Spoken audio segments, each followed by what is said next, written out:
Assalamualaikum warahmatullahi wabarakatuh.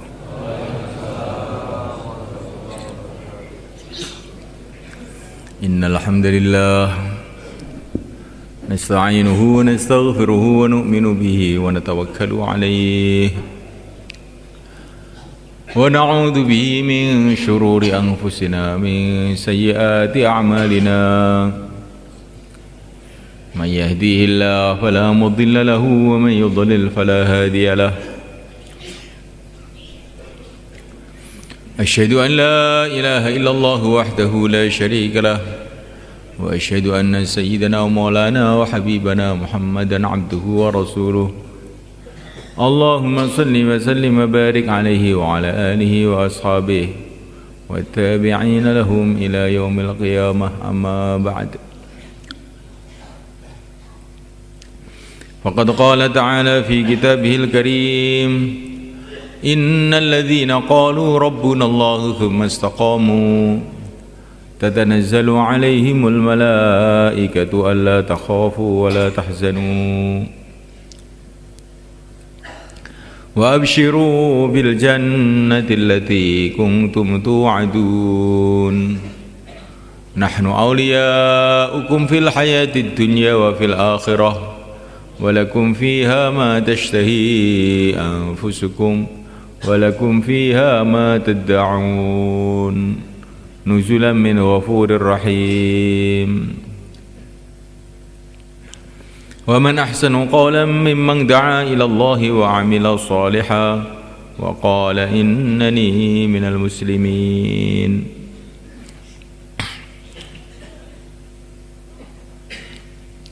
Hadirin dimuliakan Allah SWT, setiap kita sholat kita diperintah oleh Allah melalui yang mulia Nabi Agung Muhammad SAW supaya kita ini berdoa, ihdinas siratal mustaqim siratal ladzina an'amta alaihim. Ya Allah, tunjukilah kami jalan yang lurus, jalannya orang-orang yang telah Engkau beri nikmat.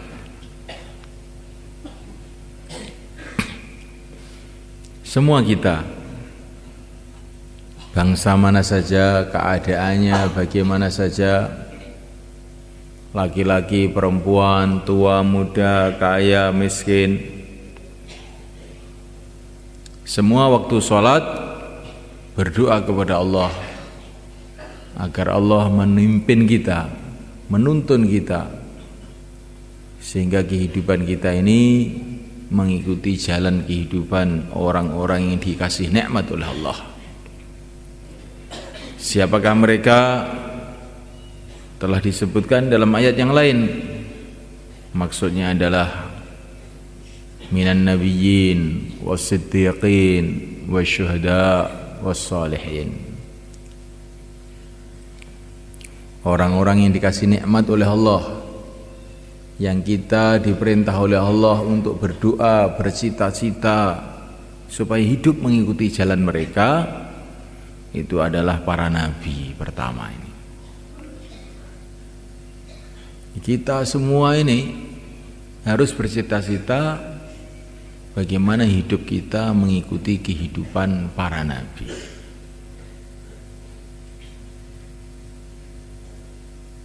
Baik kita ini kaya, miskin, ustadz, santri, petani, insinyur, profesor, siapa saja. Mohon kepada Allah supaya kehidupan kita ini mengikuti jejak kehidupan para nabi. Siapa yang ikut jejak kehidupan mereka, mengikuti kehidupan mereka, selamat, dapat ridha Allah. Yang tidak, dia akan celaka, mendapatkan murka Allah. Jadi kita di dunia ini bukan bebas sak maunya kita. Saya mau hidup model begini, saya mau hidup model begitu. Tidak bisa. Kamu ini hamba Allah. Kamu ini ciptaan Allah. Tinggal di bumi Allah, di bawah langit Allah, dalam waktu-waktu yang telah ditentukan oleh Allah. Sudah waktunya kamu akan dipanggil oleh Allah.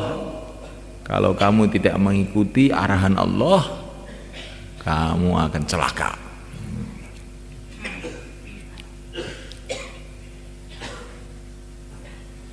Anak-anak kecil di TK itu ditanya oleh gurunya, apa cita-cita kamu?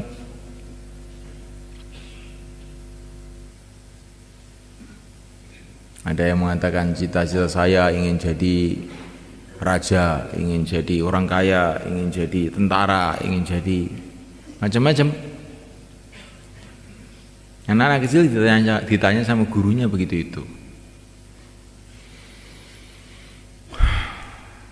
Itu sebetulnya pertanyaan-pertanyaan yang bisa menipu. Tidak. Semua kita kecil, besar, tua, muda, cita-citanya harus satu. Bagaimana hidup kita itu mengikuti kehidupan para nabi.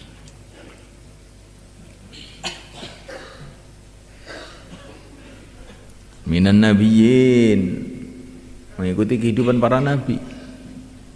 Wasiddiqin, kehidupan para siddiqin, kehidupan orang-orang yang mantap imannya. Contohnya adalah Sayyidina Abu Bakar Siddiq radhiyallahu ta'ala anhu. Wasyuhada, ini yang ketiga, mengikuti kehidupannya orang-orang syuhada.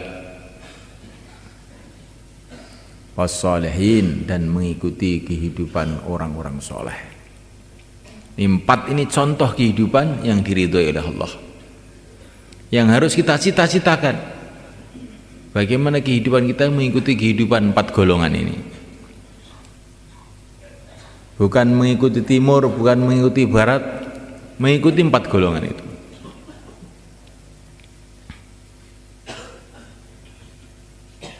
Minan nabiyyin, yaitu para nabi.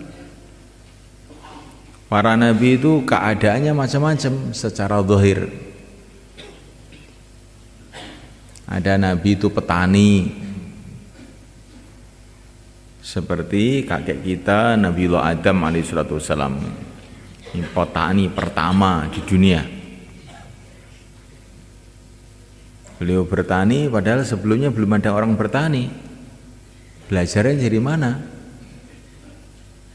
Allah kirim malaikat Jibril ngajari Nabi Adam itu untuk bertani. Jadi ilmu pertanian itu juga asalnya dari langit sebetulnya. Cuman orang-orang sekarang sudah lupa. Petani pertama itu seorang nabi.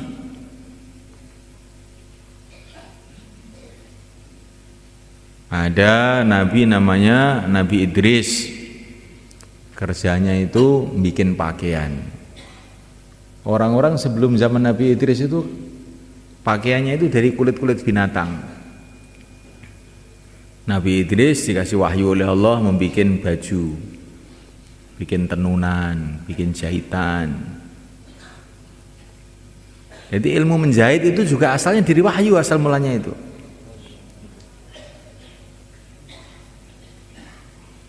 Ada nabi namanya Nabi Nuh.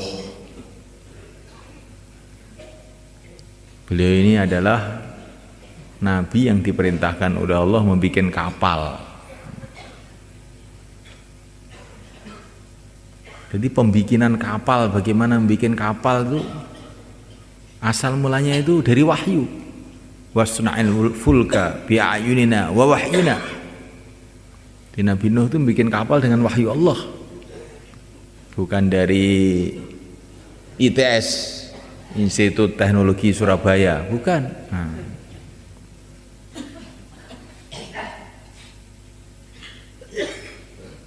Kenapa saya ceritakan begini ini? Biar kita ini kalau kerja-kerja dunia itu jangan merasa terus jauh dari agama gitu loh. Ini sebetulnya kerjanya para nabi juga dulu itu. Saya ini petani gak usah sholat. Loh, jangan begitu. Petani pertama itu Nabi Adam.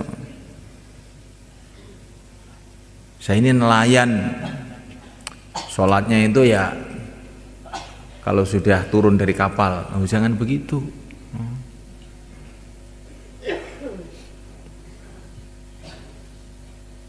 Ada Nabi itu pegawai negeri, Nabi Yusuf alaihissalam. Beliau ini adalah Menteri Ekonomi dan Irigasi di Mesir. Dan irigasi saluran-saluran air yang dibikin Nabi Yusuf itu sampai sekarang masih ada, sudah ribuan tahun itu masih ada. Jadi jangan gara-gara nurut banyu lali karo agama.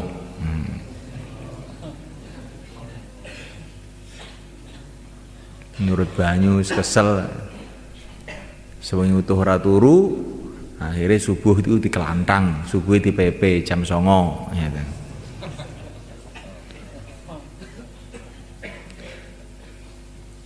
Jadi sudah mulaikan Allah SWT, para nabi, para rasul itu keadaannya itu macam-macam. Tapi semua mereka punya ciri khas.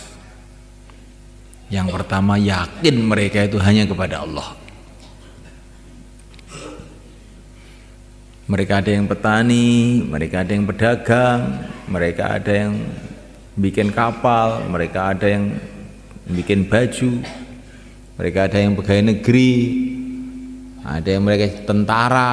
Nabi Daud itu tentara, tentaranya Raja Tolut. Tapi semua yakinnya hanya kepada Allah saja. Yakin kepada Allah itu bagaimana?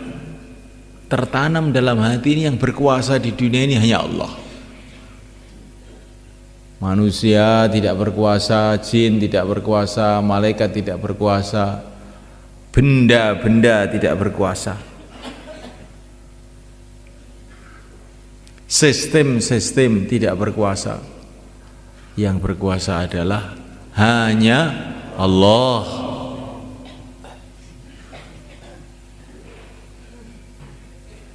Bukan manusia yang berkuasa adalah yang menciptakan manusia. Bukan raja-raja yang berkuasa yang menciptakan raja-raja. Bukan sistem-sistem yang ada di dunia ini, sistem yang ada dalam matahari, bulan, tumbuh-tumbuhan, bukan itu yang berkuasa. Yang berkuasa adalah Allah yang menciptakan sistem-sistem itu.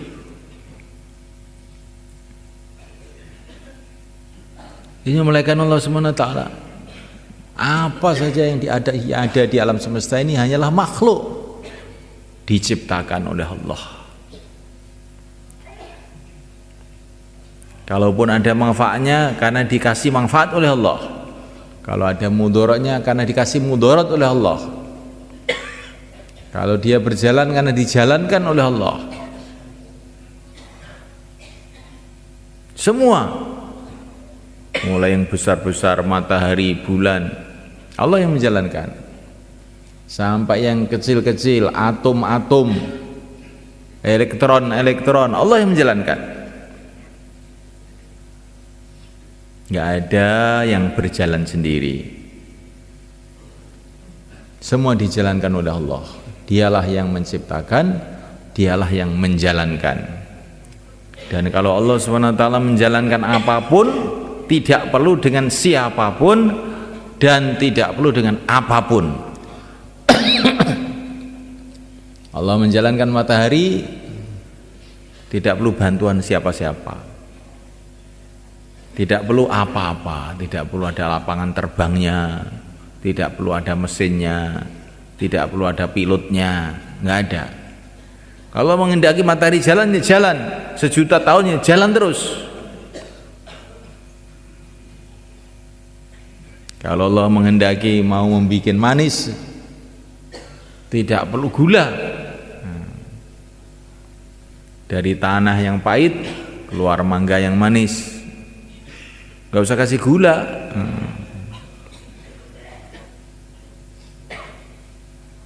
Semua dari tanah, mangga dari tanah, manggis dari tanah, kelapa dari tanah, rasanya macam-macam, bahannya satu, tanah. Jadi kalau Allah itu menghendaki bahan satu bisa macam-macam. Dari tanah keluar pohon-pohon, dari tanah keluar buah-buahan, dari tanah keluar manusia ini juga. Manusia yang dari tanah, manusia dari bayi, bayi dari tetesan air mani dari makanan, makanan dari tanah. Kucing juga dari tanah, tikus juga dari tanah, manusia juga jadi tanah. Bahannya sama, jadi berbeda-beda menurut kehendak Allah. Terserah Allah. Dari tanah keluar pohon-pohonan yang untuk jamu. Dari tanah keluar pohon-pohonan yang beracun. Dari tanah keluar pohon-pohonan yang untuk makanan pokok. Dari tanah keluar pohon-pohonan yang untuk bumbu. Dari tanah keluar macam-macam yang kita lihat, berjuta-juta macam. Nggak ada yang bisa ngitung selain Allah. Ya Allah itu kalau mau bikin baik itu mudah saja bagi Allah. Kalau mau bikin buruk juga mudah saja bagi Allah. Allahumma la sahla illa ma ja'altahu sahla wa innaka ja'alta haznan sahla idza syi'ta. Ini masuk doa yang diajarkan kepada kita. Ya Allah, tidak ada yang mudah kecuali yang Engkau bikin mudah. Bila Engkau kehendaki, yang sulit pun jadi mudah. Ya Allah, mudahkanlah urusan-urusanku. Kalau Allah mudahkan, yang sulit jadi mudah. Tapi kalau Allah sulitkan, yang sulit pun jadi tambah sulit, yang mudah jadi sulit. Maka manusia itu bergantung kepada Allah.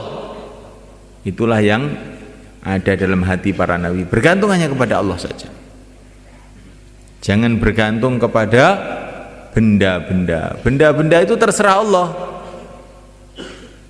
Bisa bahaya, bisa manfaat. Harta bisa manfaat. Dengan harta kita bisa bahagia, bisa ini, bisa begitu, bisa tentram. Tapi bila Allah menghendaki, bisa saja dengan harta kita jadi susah. Hartanya banyak tapi susah terus. Dengan mobil bisa jadi baik, bisa sampai ke Surabaya, ke Madiun, bisa pula jadi sebaliknya. Dengan mobil masuk jurang, masuk kalen. Nah. Jangan yakin dengan mobil. Pokoknya saya punya mobil beres. Oh, belum tentu. Banyak orang yang punya mobil celaka sebab mobilnya.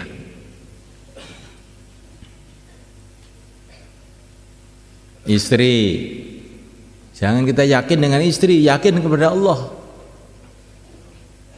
Ada orang kawin kemudian dia gembira, ada pula sebaliknya jadi susah sebab perkawinannya. Anak juga begitu, bisa saja anak itu menjadi menggembirakan kita, bisa anak menyusahkan kita. Maka kita diajari dalam Quran, jangan hanya minta anak, jangan hanya minta istri. Rabbana hablana min azwajina wa dzurriyyatina qurrata a'yun waj'alna lil muttaqina imama. Ya Allah, jadikanlah istri anakku menggembirakan aku. Karena Engkau berkuasa ya Allah, menjadikan istri menggembirakan, menjadikan istri menyusahkan, anak juga begitu, teman juga begitu, kerajaan juga begitu. Nggak ada yang pasti baik itu di dunia itu nggak ada. Benda loh ini, benda yang pasti baik itu nggak ada. Ada orang minum obat jadi sehat, ada orang minum obat tambah parah. Ada orang jadi raja tambah susah. Ada orang jadi raja gembira juga ada. Yang pasti baik itu di dunia ini nggak ada benda. Hanya satu yang pasti baik itu, yaitu taat kepada Allah. Itu pasti baik. Kalau orang taat kepada Allah, akhirnya dicintai oleh Allah, dibantu oleh Allah, dibela oleh Allah, maka dia mesti baik. Yang pasti buruk itu juga tidak ada benda-benda itu, kecuali satu, maksiat kepada Allah. Maksiat kepada Allah itu akan mendatangkan murka Allah, akhirnya kita benjol, nabrak sana nabrak sini, celaka gitu. Itulah keyakinan yang dibawa para nabi itu. Pokoknya kok maksiat itu mesti bahaya kalau nggak tobat itu.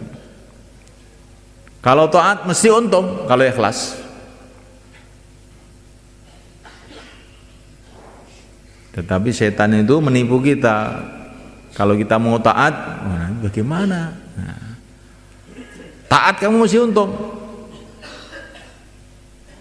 Tapi setan datang, kalau mau maksiat, maksiat itu enak, nanti kamu akan bahagia dengan maksiat itu.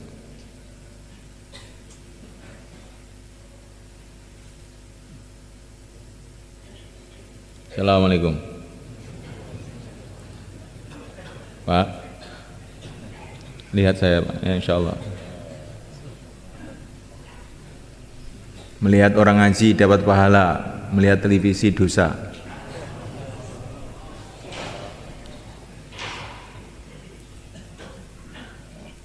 Melihat orang iman dengan penuh kasih sayang dapat pahala. Jadi laki-laki sama laki-laki loh, laki-laki melihat perempuan bukan mahram dosa. Ini harus tahu nih, bukan sembarang melihat. Mau kemana? Mau cuci mata, cukil mata kamu itu. Kok cuci mata itu malah ngeregeti moto we. Nah, mulaikan Allah Subhanahu wa taala, yang maksiat itu mesti bahaya. Tapi dunia ini karena tempat ujian, bahayanya maksiat itu tidak Allah Subhanahu wa taala tampakkan kontan. Kadang-kadang juga kontan. Kadang-kadang setelah setahun, setelah 2 tahun, setelah 3 tahun baru Allah tampakkan bahayanya. Begitu juga orang taat di dunia ini kadang-kadang oleh Allah nggak ditampakkan hasilnya kontan. Tapi setelah sekian lama nanti Allah tampakkan hasilnya. Maka saya mulaikan Allah SWT, jangan bergantung dengan benda-benda. Benda-benda itu bukan mesti baik. Kenapa kita ini rakus ingin mendapatkan uang? Karena perasaan kita dengan uang itu mesti baik. Belum tentu. Ada orang bawa uang ke Madiun, 1 koper.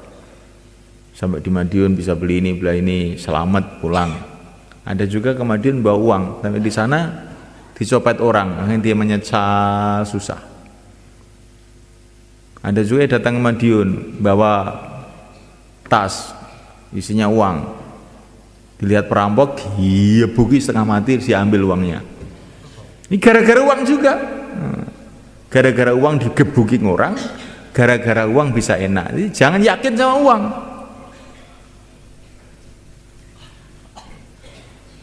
Maka ada seorang mau pergi ke pasar, mau beli kuda. Zaman dulu ini ditanya oleh seorang ulama, mau kemana kamu? Mau ke pasar. Untuk apa? Beli kuda. Maka ulama tadi nasihati, kamu jangan begitu. Insya Allah saya akan beli kuda. Begitu. Kalau Allah menghendaki nanti ya beli kuda. Kalau Allah tidak menghendaki, ya tidak bisa. Kenapa begitu Pak Kiai? Uang sudah jelas di saku ini, kuda sudah jelas di pasar. Kok insya Allah itu loh. Maka akhirnya dia pergi ke pasar. Ternyata uangnya hilang, nggak bisa beli kuda. Terus pulang ketemu Pak Kiai lagi. Loh, mana kudanya? Insya Allah hilang. Oh hilang kok insya Allah gimana? Nah, katanya tadi suruh insya Allah. Saya tidak mau insya Allah, uang saya hilang. Akhirnya insya Allah hilang. Ya. Jadi saya mulai kan ta'ala. Orang yang yakin kepada benda-benda itu akhirnya kayak begitu itu.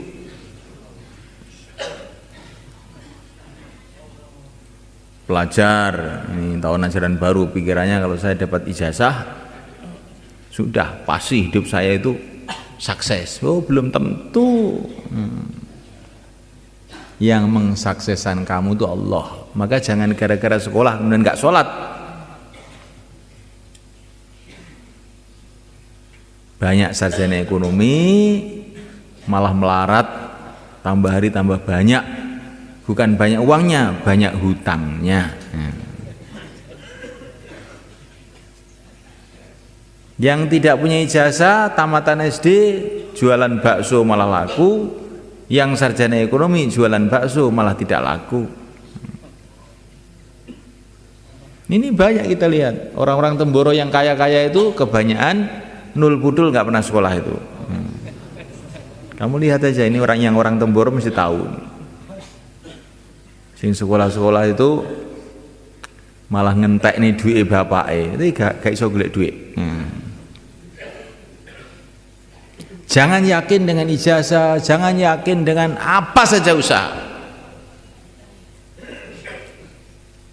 Yakinlah kepada Allah. Orang Jepang katanya pinter bikin reaktor nuklir beberapa tahun yang lalu. Tahu-tahu reaktor nuklirnya meledos, kena tsunami, bingung semua. Nah, sekarang teknologi kamu justru menyusahkan kamu, bukan menggembirakan kamu, menyusahkan kamu.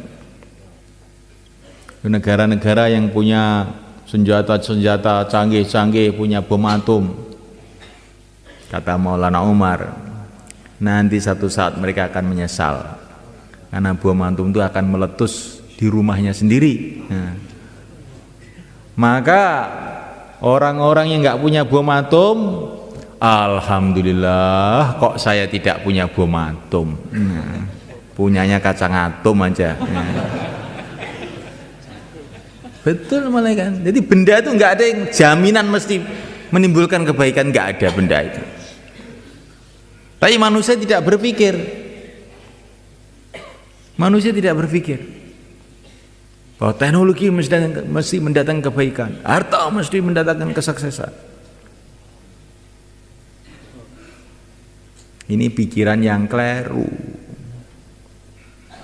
Para nabi, para rasul mengajarkan kepada kita, yang pasti baik itu taat kepada Allah, yang pasti buruk itu maksiat kepada Allah. Yang lain-lain itu terserah Allah, bisa baik bisa buruk.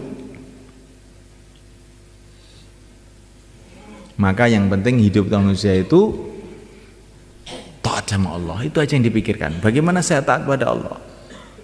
Kalau taat kepada Allah, apapun keadaannya, akhirnya jadi baik. Bagaimana tidak? Masuk surga. Tapi kalau maksiat kepada Allah, bagaimanapun keadaannya buruk. Bagaimana tidak? Mengesal akhirnya ke neraka. Kalau orang sudah bertentangan dengan Allah, maksiat kepada Allah, mau lari kemana?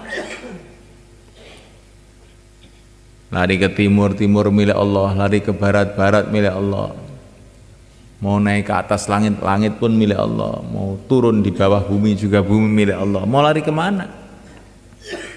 Orang kalau sudah maksiat kepada Allah, tidak tobat kepada Allah, pasti celaka. Nggak akan bisa tidak.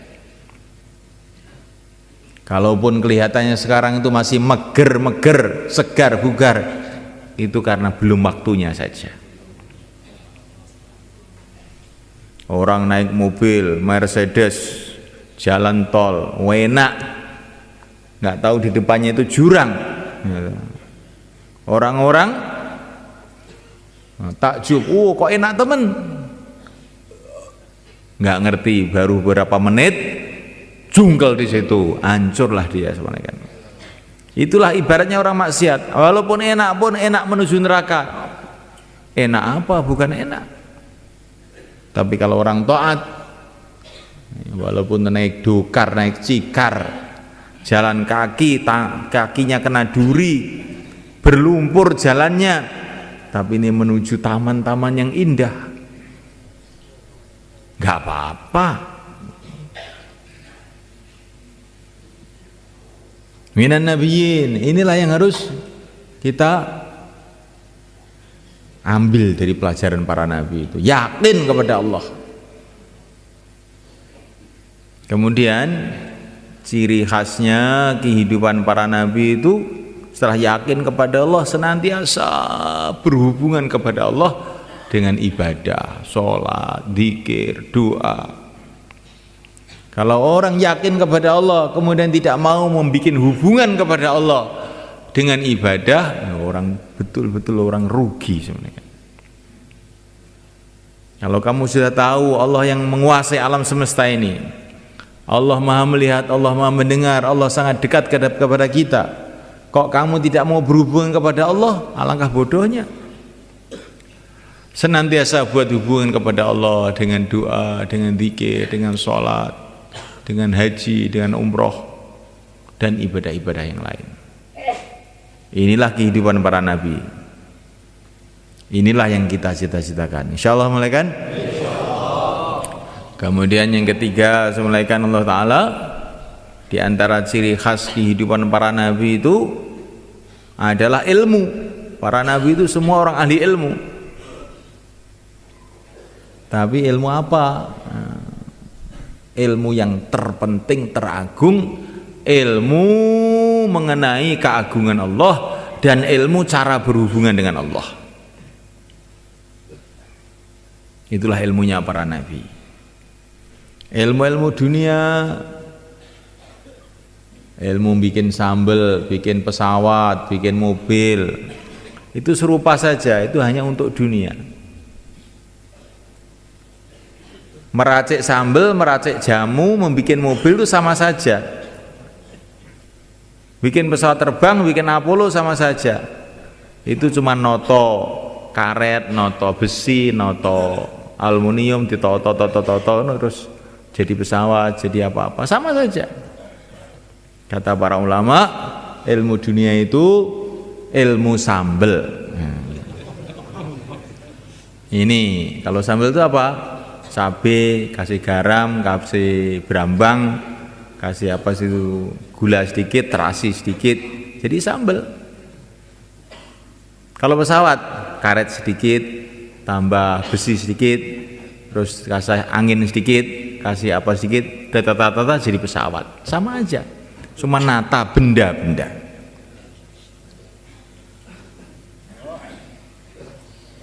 Ini kalau orang insinyur digitukan mungkin marah. Gimana ini? Saya sekolah 10 tahun dikira ilmu sambel. Nah.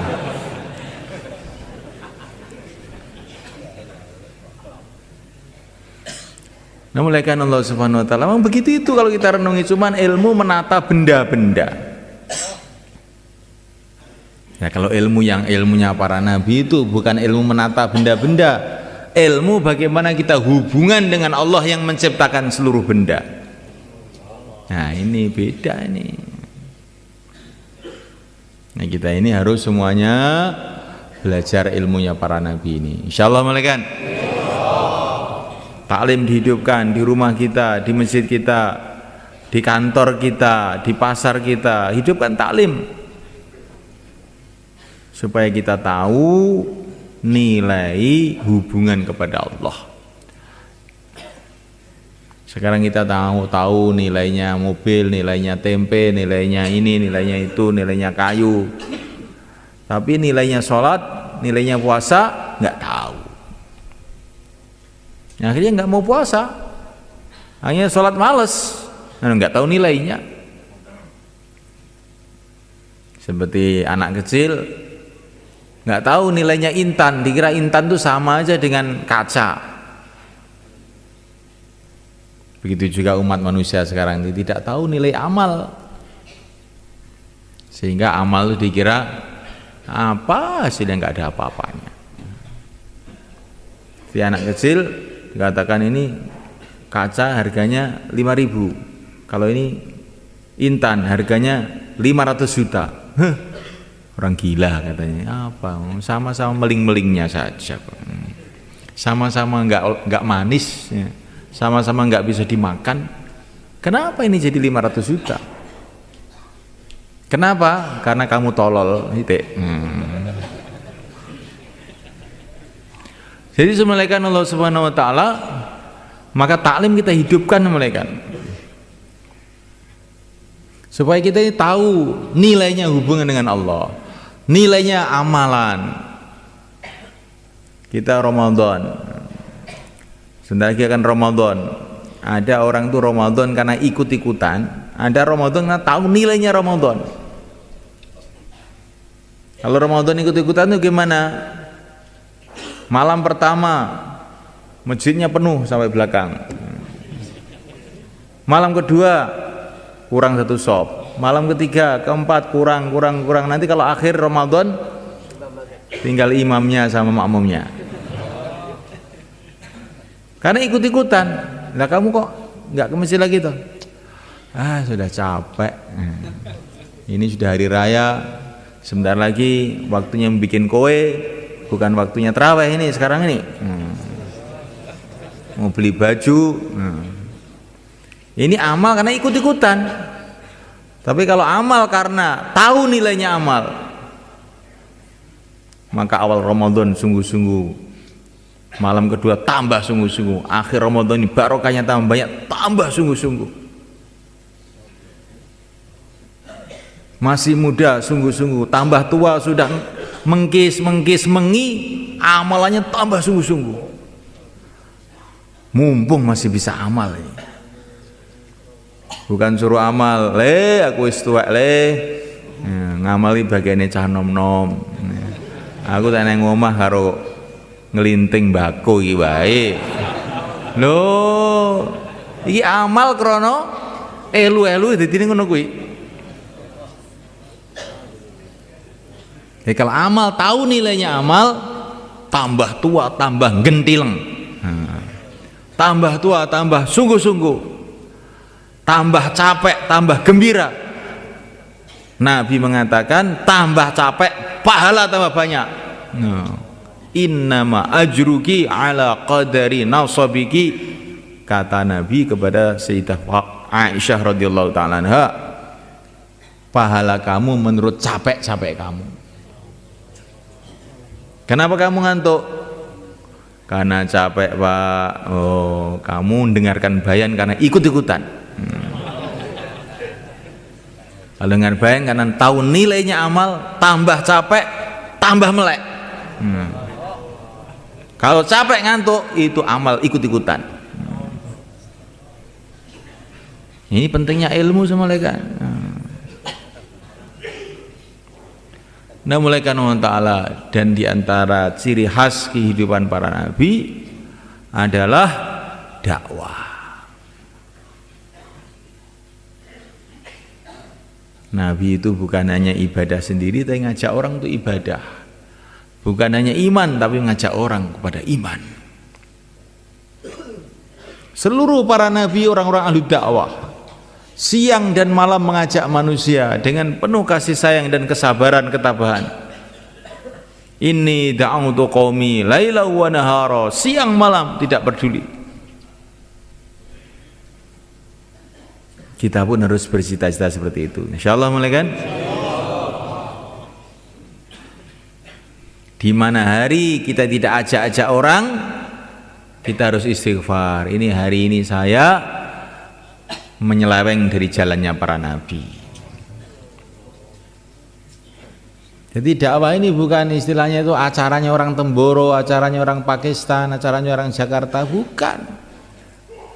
Ini dakwah itu amalannya para nabi. Semua kita harus usaha dengan sungguh-sungguh supaya kehidupan kita itu kehidupan dakwah. Insyaallah. Kan? Dakwah itu bukan ceramah.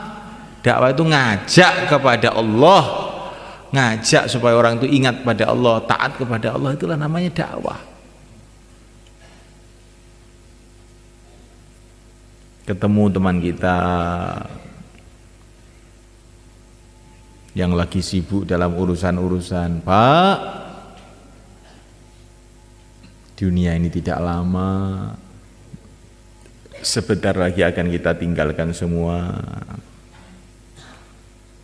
Kesuksesan kita, kemuliaan kita bukan kalau kita mendapatkan dunia. Dunia semua akan kita tinggalkan. Kesuksesan kita kalau kita ini bisa menggunakan dunia kita ini untuk taat kepada Allah. Bagaimana caranya? Caranya kamu keluar 4 bulan untuk latihan menggunakan dunia untuk taat pada Allah. Bagaimana, Pak? Insyaallah. Begitu semalakan. Dakwah ini tidak menyuruh orang meninggalkan dunia. Bukan. Nanti sebentar lagi meninggalkan sendiri, ya.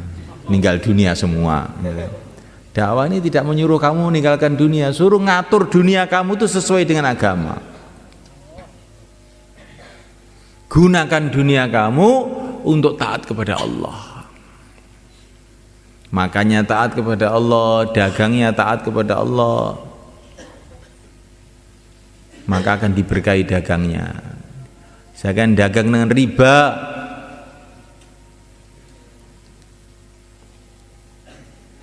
Katanya sekarang kalau riba itu istilahnya apa? Bunga. Itu bukan bunga, itu racun. Itu bukan bunga tapi itu racun. Tapi setan tuh memberi nama yang indah. Ini bunganya sekian. Ini bukan bunga, racunnya sekian. Begitu. Saya mau nitip uang saya di bank ini, racunnya berapa, Pak? Gitu tanyanya. Bukan bunganya. Setan tuh pandai melakukan barang-barang buruk dikasih nama yang baik-baik. Barang baik dikasih nama buruk. Itu kerjanya setan itu. Maka kita jangan mau ditipu. Jadi semulaikan Allah SWT, para nabi itu semua siang malam dakwah. Di lingkungannya masing-masing. Kecuali satu nabi, yaitu pimpinannya seluruh nabi, nabi kita Nabi Agung Muhammad SAW. Beliau bukan dakwah di lingkungannya saja, dakwah seluruh alam. Maka kita pun dakwah seluruh alam. Bagaimana caranya? Jamaah mengeluarkan jamaah. Jamaah 3 hari mengeluarkan jamaah 3 hari. Jamaah 4 bulan mengeluarkan jamaah 4 bulan. Jamaah keluarkan jamaah, itulah namanya dakwah seluruh alam.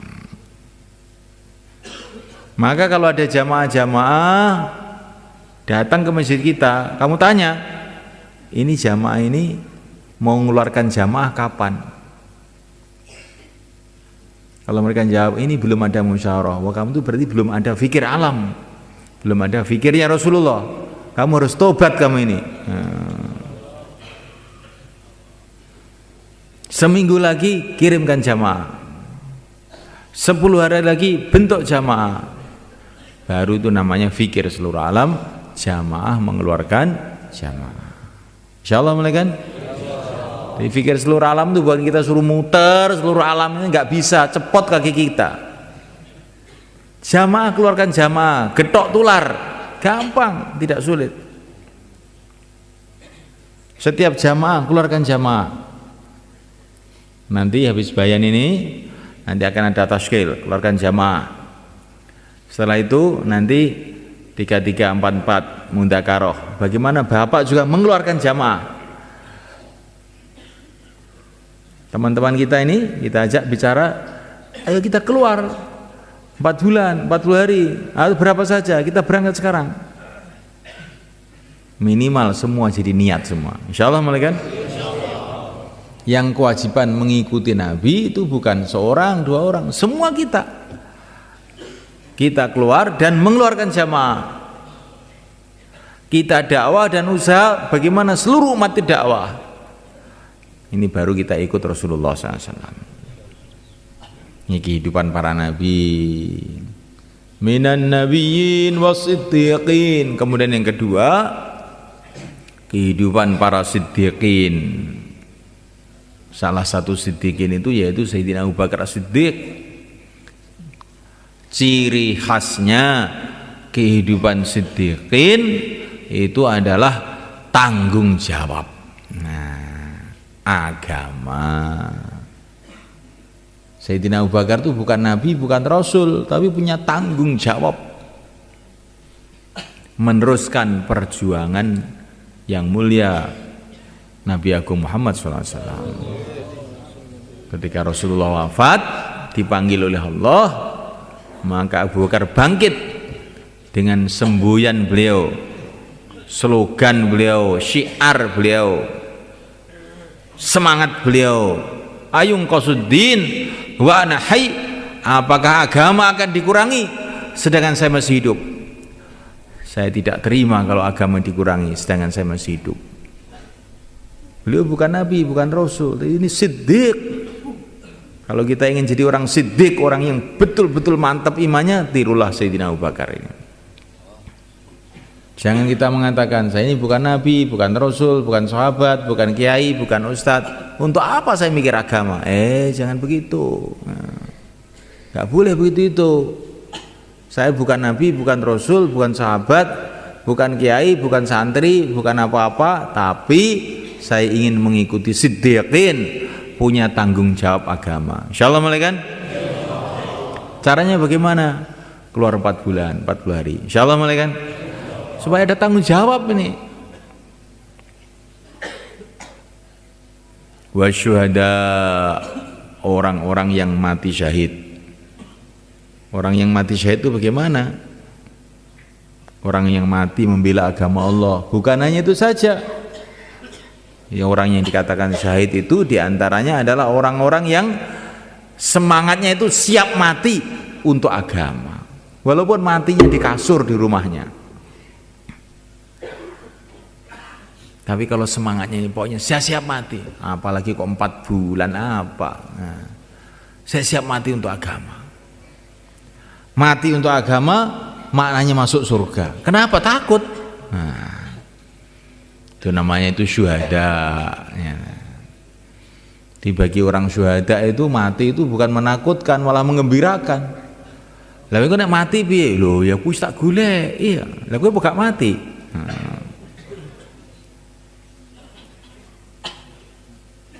Para sahabat itu begitu semuanya kan. Semangat ingin mati dalam memperjuangkan agama itu Masya Allah, mereka gembira. Bahkan mereka itu doa, ya Allah matikan saya dalam perjuangan, matikan saya dalam perjuangan. Ini syuhada namanya. Wassalihin, orang-orang soleh. Yang keempat, kita ini harus bercita-cita jadi orang soleh. Orang soleh itu bagaimana? Orang yang dalam urusan apa saja mengikuti syariat, mengikuti aturan. Kalau dia sebagai ayah ya punya tertib syariat, bagaimana menjaga anaknya, menjaga keluarganya, memikirkan mereka, itu namanya orang soleh. Tapi kalau orang sebagai ayah nggak ngurus keluarganya, itu bukan soleh. Dia sebagai petani, pertaniannya mengikuti syariat, waktu panen bayar zakat, ini orang soleh. Dia jadi buruh tani, nggak apa-apa jadi buruh tani, tapi jadi orang soleh. Bukan waktu macul terus duduk aja ngerokok gudang garam, setelah sore minta gaji 50.000. Kamu itu digaji untuk ngerokok apa untuk macul? Untuk macul. Lah kamu kok ngerokok? Berarti gaji kamu itu haram itu. Kamu itu nipu. Kalau ngepiok ya, maka padinya yang bagus-bagus untuk saya. Yang jelek-jelek gabuk-gabuk berikan kepada pemilik sawah. Ini namanya tidak soleh. Pokoknya apa saja yang tidak pakai aturan syariat itu namanya nggak soleh. Naik bis beli tiket bis. Tiket itu untuk orang apa untuk barang? Untuk orang. Terus kamu naik ke bis, bawa beras 1 kuintal, ayam 1 kerdus. Ini kan nggak ada tiketnya ini. Nah, ini namanya ini termasuk tidak soleh namanya. Akhirnya nanti turun dari bis itu sudah ada haramnya ini berasnya itu. Nanti kalau kamu kasihkan makan sama istrinya diberuat pikirannya. Terus anaknya jadi ngantuan. Loh itu beras ini beras halal. Kok anak saya jadi ngantuan gara-gara apa? Dinaikkan bis tidak bayar. Yang bayar orangnya, berasnya nggak dibayari. Ini namanya juga tidak soleh namanya begini nih.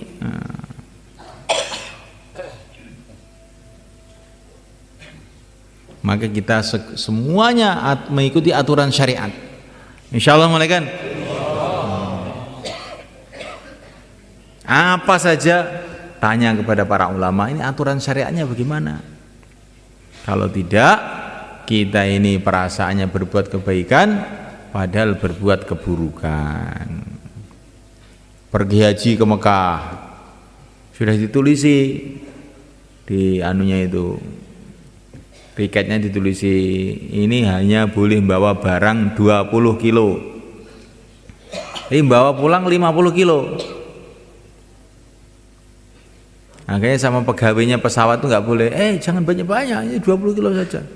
Nggak apa-apa, udah saya kasih uang 100.000, diam aja ya. Nah, haji mabrur itu, haji mabur we. Gimana ini semuanya kan? Maka kata para ulama, kalau kamu naik onta haji tetapi bekalnya haram, makanannya haram, yang haji ontanya bukan orangnya.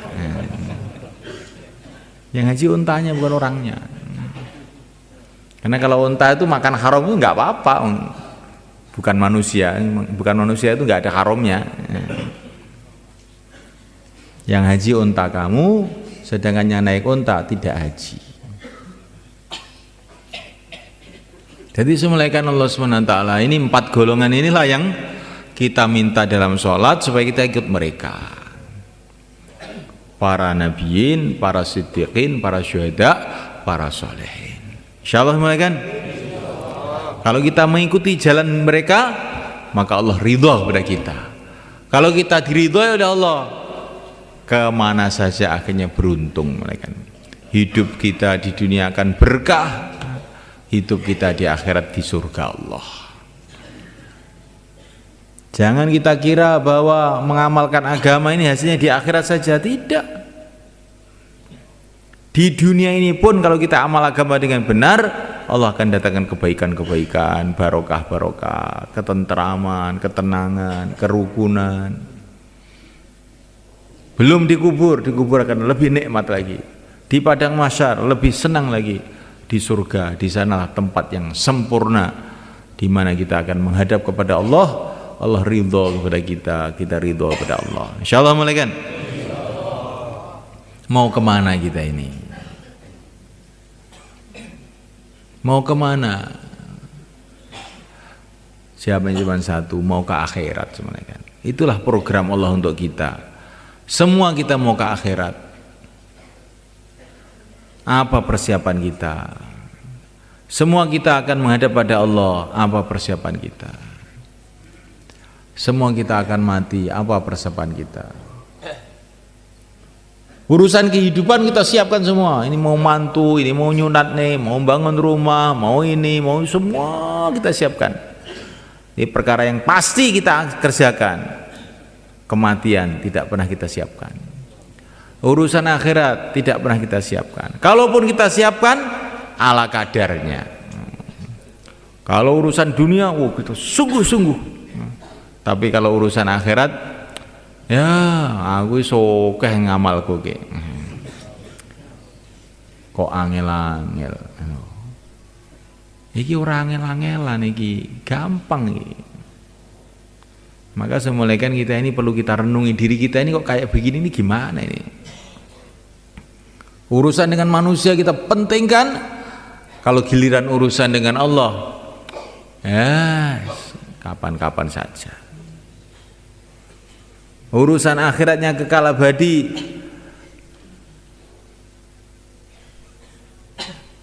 kita cuekkan.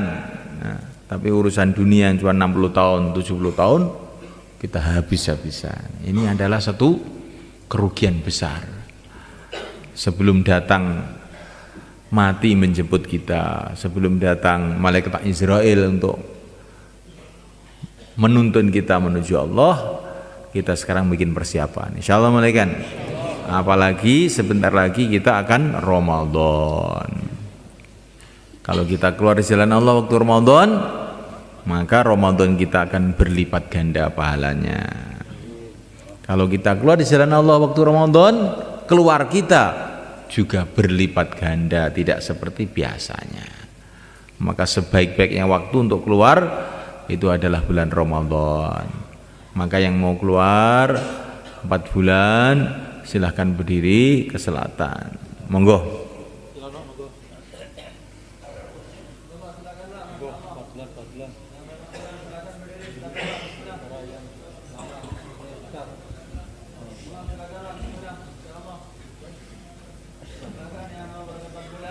Monggo.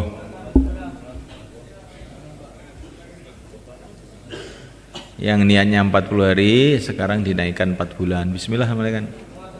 Mumpung Ramadan malaikat, monggo.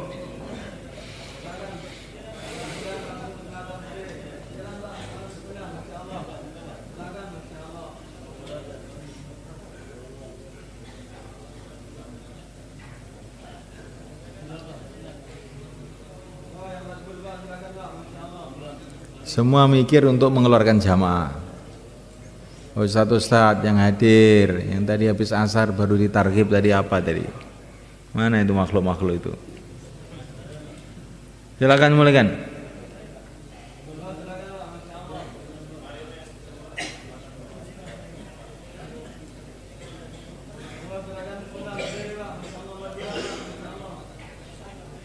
Gak usah takut semulaikan. Innama dzalikum syaitan yukhawwifu awliya'ah. Syaitan itu kerjanya nakut-nakuti kita kalau kita mau amal kebaikan. Tapi Rasulullah menyemangatkan kita. Sekarang kita ikut setan apa ikut Rasulullah? Nah. Setan itu nakut-nakuti kita. Nanti kalau amal bagaimana? Sebaliknya para nabi, kalau kamu tidak amal nanti bagaimana? Kalau kamu tidak amal bagaimana nanti di akhirat kamu? Nah, kalau Allah tidak suka sama kamu nanti kamu mau gimana? Nah, monggo, bismillah.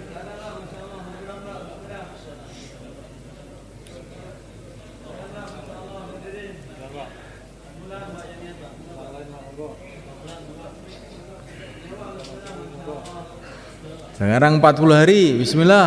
Kalau 40 hari ini semua, monggo. Sekarang berangkat supaya nanti hari raya sudah di rumah, monggo. 40 hari, jumeneng, monggo.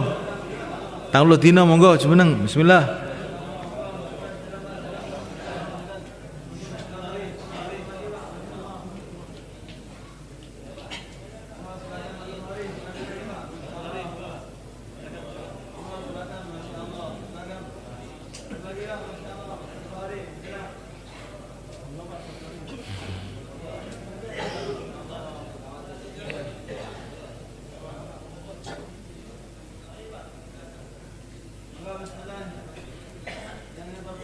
Yang mau tambah masa, sisa masa, cuma enggak, tambah masa, sisa masa, berapa hari saja, silakan ke selatan. Alhamdulillah.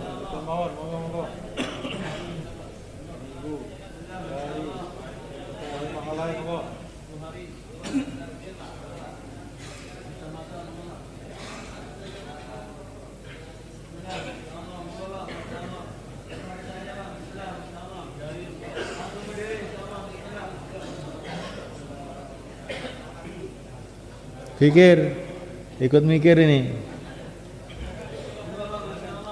Kamu mikir ini pahala besar. Jangan ada orang tasil lingak-linguk kayak manuk nom, jangan. Ikut mikir, ikut doa, ya Allah turunkan hidayat, mudahkanlah ini majma' untuk mengeluarkan jamaah, begitu.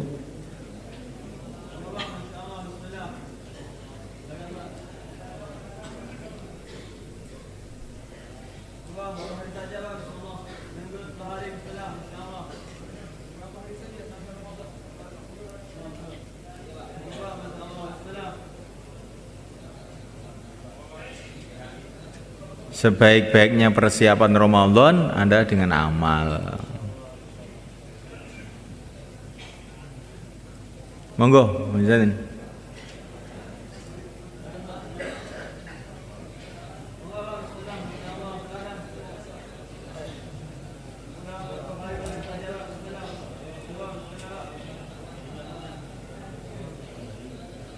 Insyaallah niat saya Bang Aja ngadeg dhisik. Nggih, sapa sing ngadeg mboten oleh. Nggih, lungguh mawon riyen. Wayah kon ngadeg ra gelem ngadeg kon lungguh malah ngadeg ya wong iki. Sapa sing biasa ngoten niku mboten sae. Niku ngilmune Bani Israil, nek kon lungguh ngadeg, nek kon ngadeg lungguh. Saniki sampean lungguh. Mengke mantun niki panjenengan kangge wong mriki nggih, cara Jawa mawon.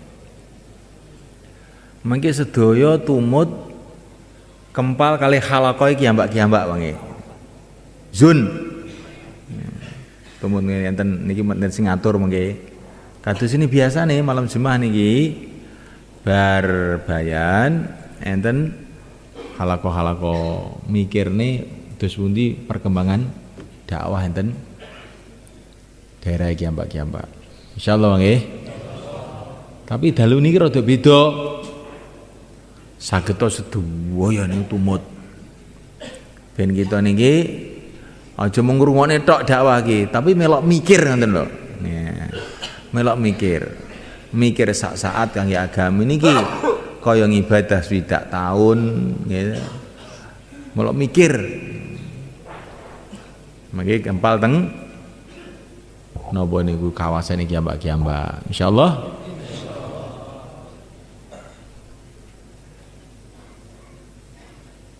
Nggih pun mati ngoten saya tumut laporan-laporan keng halaqah mengki saweg salat Isya sareng-sareng terus taklim akhir gitu. Mantetan akhir napa? Iktikaf. Mengki tengah dalu tangi ndonga nangis teng Gusti Allah. Ya Allah kula niki mboten saged napa-napa ya Allah. Menawi mboten jenengan tulung, kula jenengan tulung saya nderek Kanjeng Nabi zahir batin dunya akhirat. Mboten tangisi. Jenengan tulung anak kula, putu kula, kanca-kanca kula umat iki sedaya nderek Kanjeng Nabi zahir batin dunya akhirat. Insyaallah Bang nggih. Niki malam Jumat niki malam iktikaf, malam donga, malam nangis. Ampun ngantos mboten iktikaf rugi nih gitu nih. Ini iktikaf ini termasuk amalan sing sakniki umat Islam niku pun mboten patek kenal kalih iktikaf niki. Nek kita gesangaken nih ganjarane akeh. So kita iktikaf ngangge adab tidur sedaya. Insyaallah. Saderenge niku sedaya sakniki tiga-tiga sekawan-sekawan napa wau sing jenengan mirengaken jenengan baleni. Terus ditaskil. Sinasil gentanan, wau sinasil kula sani sinasil jenengan. Kadang-kadang luwih mandi jenengan masalahe. Monggo tiga-tiga sekawan-sekawan, monggo. Aja sing ngadeg, nggih. Tiga-tiga sekawan-sekawan.